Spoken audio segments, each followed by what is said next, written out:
BJP সভাপতি সুকান্ত মজুমদারের সঙ্গে তিনি ঠিক কি বলছেন শুনবো।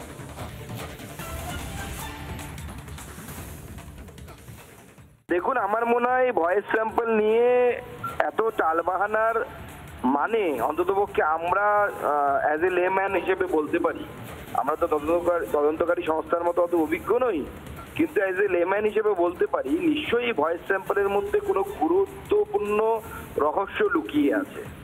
তার মাধ্যমে ওই বস অবধি পৌঁছানো যায়, যাকে ফোন করা যায় না, যাকে স্পর্শ করা যায় না, যার কাছে পৌঁছানো যায় না বলে কালীঘাটের কাকু একসময় এক ইন্টারভিউতে বলেছিলেন।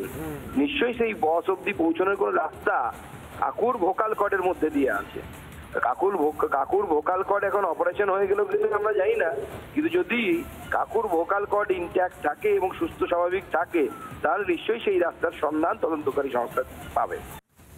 সুকান্ত মজুমদার বললেন যে আমরা লেম্যান হিসেবে বুঝতে পারছি এই ভয়েসে কিছু একটা লুকিয়ে রয়েছে, কিন্তু তা বলবে সময়, সেই সময়ের দিকে আমাদের নজর থাকবে। আমরা কথা বলেছিলাম কৌস্তব বাগচির সঙ্গে, তিনি ঠিক কি বলেছেন শুনবো। এই বিলম্বটার জন্য এই বিলম্বটার উত্তর এই এজেন্সিগুলোকে দিতে হবে। আজকে যে এতদিন বিলম্ব হচ্ছে, এদের বিলম্বের কারণে এই সমস্ত শুধু কালীঘাটের কাকু দেখলে হবে? কালীঘাটের ভাইপো, কালীঘাটের পিসি, গোটা কালীঘাটের চোর পরিবারটা তারা এত বুক ফুলিয়ে ঘুরে বেড়াচ্ছে, বড় বড় ডায়লগ দিচ্ছে শুধুমাত্র এই এজেন্সিগুলোর অকর্মণ্যতার কারণে। যাই হোক, বেটার লেট দ্যান নেভার। এবারে আশা করব তাড়াতাড়ি এই বিষয়গুলো গুটিয়ে আসবে এবং মাথারা ধরা পড়বে, এবং যতগুলো চোর আছে তাদের আর অত গলায় দড়ি দিয়েও ঝুঁকতে হবে না, কিছু করতে হবে না, তারা যেন জেলের গাড়দে থাকে, গাড়দের পেছনে থাকে। কৌস্তব বাগচি বলছেন এবার আশা করব মাথা ধরা পড়বে, এবং মাথা ধরা পড়ে কিনা সেদিকে তো নজর রাখতে হবে।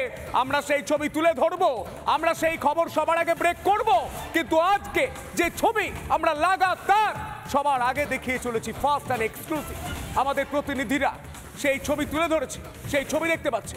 আমরা এর মধ্য দিয়ে আমরা আরো একবার শোনানোর চেষ্টা করব শ্রমিক ভট্টাচার্যের সঙ্গে আমরা যখন কথা বলেছিলাম তিনি ঠিক কি বলেছেন, বিজেপির প্রধান মুখপাত্র তিনি ঠিক কি বলেছেন শুনবো। উত্তেজনার কোনো প্রয়োজন নেই, কাকুর এটারই হওয়া ছিল। দীর্ঘদিন এইভাবে এসোসিয়েশন কর্তৃপক্ষ তাকে আড়াল করতে পারতো না।